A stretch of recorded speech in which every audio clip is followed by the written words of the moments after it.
एक बार भी ये नहीं आया कि जेडी वांस इस्लामाबाद नहीं जाएंगे। खबर ये कल देर शाम तक ये खबर थी कि जेडी वांस शायद इस्लामाबाद पहुंच भी गए, ये भी खबर उड़ती हुई हाँ। आई थी। और कई जगह कई न्यूज चैनल्स पे और खुद हमने इस पे कुछ चर्चा भी कर ली थी।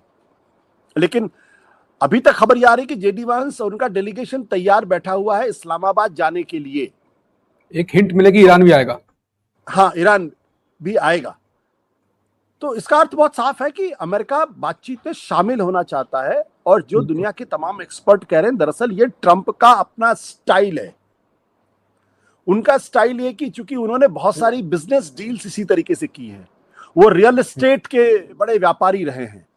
तो रियल एस्टेट में उनका कहना यह कि सबकी विपक्षी के सामने विपक्षी को साइकोलॉजिकली इतना टेरराइज कर दो कि उसके पास डील स्वीकार करने के अलावा दूसरा कोई रास्ता बचे नहीं। मतलब पुश पुश टू द तो फेल हो रहा, लेकिन नहीं। अभी देखिए, ये दोनों तरफ से साइकोलॉजिकल वॉरफेयर चल रही है। जब ब्लॉकेड उनका किया तो अमेरिका की तरफ से दांव था। उनको लगा कि ईरान इस वक्त डेस्परेट हो जाएगा और वो शांति चाहता है, तो हो सकता है वो उनकी शर्तों को मान ले। ईरान ने कहा नहीं, नथिंग डूइंग, मैं नहीं आऊंगा। और अभी आज एक बहुत अच्छा आर्टिकल न्यूयॉर्क टाइम्स में छपा हुआ है जिसमें कहा गया कि ये तुलना की गई है कि ट्रंप का जो निगोशिएटिंग स्टाइल है और ईरान का जो निगोशिएटिंग स्टाइल है, ये दोनों कितने फर्क है।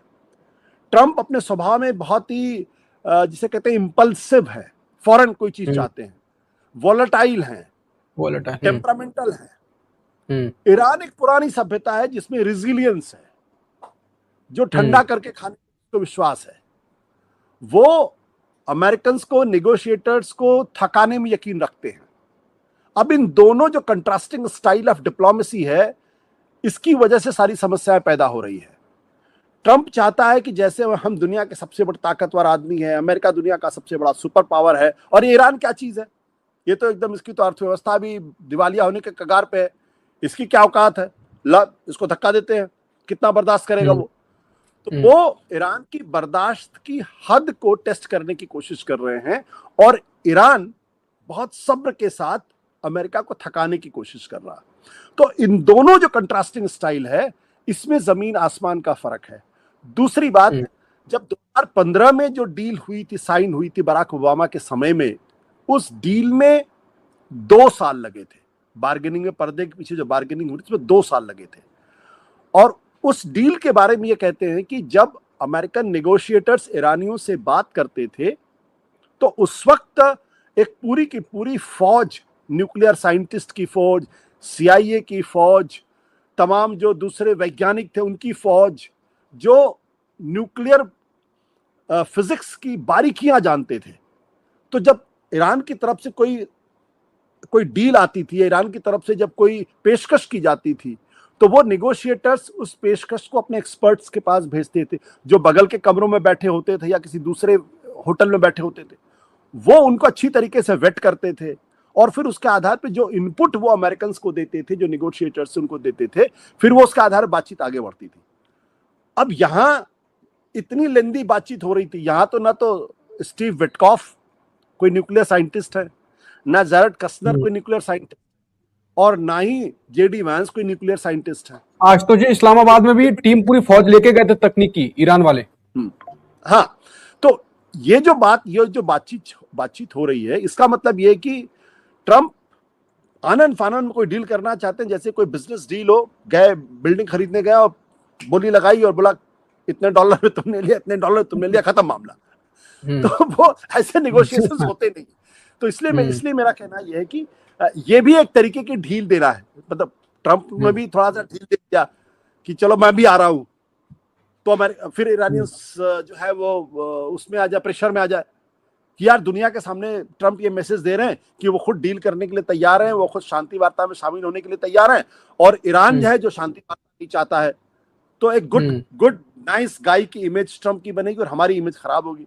लेकिन ईरानियंस बड़े समझदार हैं, वो जानते हैं कि ये ट्रंप जो है कब बदल जाए, कब ना बदल जाए, कब नाइस गाय हो जाए, कब गुड कॉप हो जाए, कब बैड कॉप हो जाए, कुछ पता नहीं चलता। तो ईरानियंस बेसिकली ट्रंप की कमजोरी उन्होंने समझ ली है, उन्होंने पकड़ ली उनकी कमजोरी कि ये आदमी टेम्परामेंटल है, इमोशनल है, वॉलेटाइल है, इंपल्सिव है, और अगर इसको थोड़ा लंबे समय तक अगर पतंग को ढील दी गई तो ये अपनी ही पतंग खुद काट लेगा। तो वो उस खेल में लगे हुए हैं। लेकिन अमेरिकन भी बहुत दुनिया के नंबर वन देश है, तो वो भी इतने कमजोर मोहरे नहीं है कि आसानी से ईरान की चाल में फंस जाएंगे। बट बहुत इंटरेस्टिंग है ये। बाकी सेनापति तो अच्छे होंगे, राजा थोड़ा ज्यादा वॉलेटाइल है, वो ज्यादा भटक जाता है। तो आज तो जी अराक्ची और बाकी कालीबाफ भी साफ साफ कह चुके हैं कि व्हाइट हाउस ने कहा है कि डील जल्दी होने वाली है।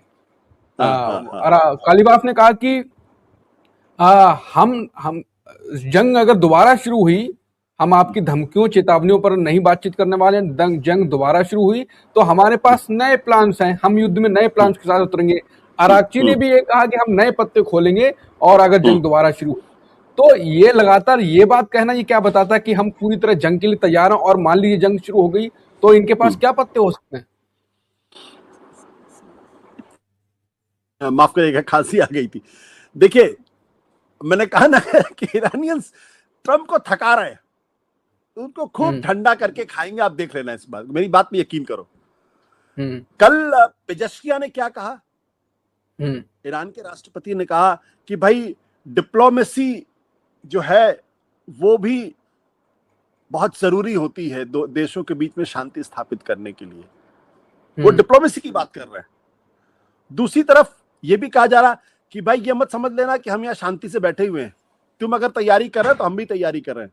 इस बार हम कोई नया पत्ता लेकर आएंगे, नया हथियार लेकर आएंगे, और वो जो है वो अमेरिकन को चमत्कृत कर देगा। वो बेचारे पर हैरान हो जाएंगे। तो एक तरफ ईरानियंस ये मैसेज नहीं देना चाहते कि वो बातचीत के लिए इच्छुक नहीं है, दूसरा वो ये भी नहीं चाहते कि बातचीत ना हो। दोनों चीजें समझने की बात है। मतलब वो जानते हैं कि बातचीत ही एकमात्र रास्ता है, क्योंकि युद्ध कोई रास्ता है नहीं उनके सामने। वो भी बहुत बुरी तरीके से मार पड़ी, उनको बहुत बुरी मार पड़ी हुई है। तो वो भी नहीं चाहते कि कोई जंग हो, लेकिन वो अपनी कमजोरी भी जाहिर नहीं करना चाहते। इसीलिए वो संदेश देना चाहते हैं दुनिया को कि हम बातचीत से नहीं हट रहे हैं। अगर बातचीत टूट रही है तो उसके लिए ट्रंप और उनका एडमिनिस्ट्रेशन जिम्मेदार है, जिस तरीके की वो हरकत कर रहे हैं। साथ ही साथ वो दुनिया को यह भी संदेश दे रहे हैं कि हम बातचीत करना चाहते हैं, लेकिन धमका के और गाली गलौज करके हम बातचीत नहीं करेंगे इनसे। तो वो अपना स्वाभिमान है उसको भी बरकरार रखना चाहते हैं। इस बीच में एक और थियरी आई है जो कुछ एक्सपर्ट्स कह रहे हैं। उनका कहना है कि दरअसल इस वक्त ईरान के अंदर भी जो अवाम है वो भी ये नहीं चाहती है कि दरअसल ईरान अमेरिका के सामने झुकता हुआ दिखाई पड़े। जब हम इतनी लंबे युद्ध, इतनी बर्बादी झेल चुके हैं, तो अब हम झुक नहीं, अब हमें झुकना नहीं है, अब आर पार की लड़ाई हो जाए। और ईरानियन एडमिनिस्ट्रेशन, उनकी जो सरकार है, वो भी इस बात को जानती है कि बियॉन्ड अ पॉइंट वो अपनी आवाम को नाराज करके नहीं कोई डील अमेरिका के साथ कर सकते हैं। इसलिए ये इंपॉर्टेंट बात है। और मुझे लगता है कि देर सबेर, जैसा मैं कई दिनों से कह रहा हूं और लगातार इसको कह रहा हूं, कि सवाल इस बात का नहीं है जैसे कुछ लोग कह रहे हैं कि भाई स्टेट ऑफ हार्मुज जो है वो बड़ा मुद्दा है। कुछ लोग ये भी कह रहे हैं कि न्यूक्लियर डील बड़ा मुद्दा है। मेरा साफ तौर पर मानना यह है कि जब पिछले हफ्ते यह बात हुई थी कि स्टेट ऑफ हार्मुज को खोल दिया जाए, तो ईरान ने तो स्टेट ऑफ हार्मुज खोल दिया था। अब जो बंद है वो अमेरिका के ब्लॉकेट की वजह से बंद है। तो स्टेट ऑफ हार्मुज को ईरान कोई बहुत बड़ा मुद्दा नहीं बनाना चाहता, उसको एक बार्गेनिंग टूल के तौर पर इस्तेमाल कर रहा है। दूसरी बात जो ये कह रहे परमाणु हथियार पे कोई संकल्प ईरान नहीं देना चाहता, वो शायद इस बात को भूल रहे हैं कि 3 बार 2015 में, जून 2025 में और फरवरी 2026 में लगभग परमाणु समझौता हो। 2015 में तो परमाणु समझौता हो चुका था जिसको खुद ट्रंप ने तोड़ा है। तो परमाणु समझौता यानी करने के लिए ईरान पूरी तरीके से इच्छुक है। वो आज की तारीख में चाहता है कि परमाणु हथियार के झंझट से निकलो, उसके ऊपर जो सैंक्शन लगा हुआ है उससे बचो और ईरान को एक बार फिर से प्रगति के रास्ते पर ले चलो। और वो उसको ब्लफ के तौर पर भी इस्तेमाल कर सकता है। वो कह सकता है कि हम परमाणु हथियार नहीं बना रहे और इस बीच पर्दे के पीछे काम करता रहे। तो परमाणु हथियार कोई बहुत बड़ा मुद्दा नहीं है। स्टेट ऑफ हार्मुज में अगर कोई बहुत